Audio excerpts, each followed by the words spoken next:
Is there any zakat on rental cars and vehicles that companies own for moving produce? As far as possessing vehicles which are given on rent, the same view is used as houses on rent. And the same thing. So majority of the scholars say that if it's vehicle given on rent, no zakat is there on that vehicle. Fine if it's a taxi driver who is a poor person, who has one taxi, and his earning is just a few $100s a month or a few thousand rupees a month.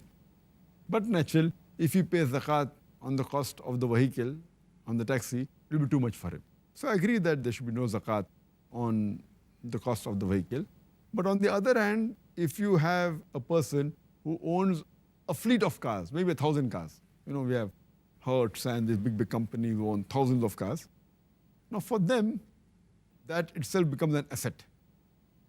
If they give on rent, they can keep on buying every few months hundreds and thousands of cars. So I believe that if it's a fleet of cars and if it's given on rent, then the cost price, the depreciated cost price, don't take the cost at which you bought the car, but take the depreciated cost. Every year keep on taking on depreciation, but give it at that value, you give 2.5% zakat, that will be preferable.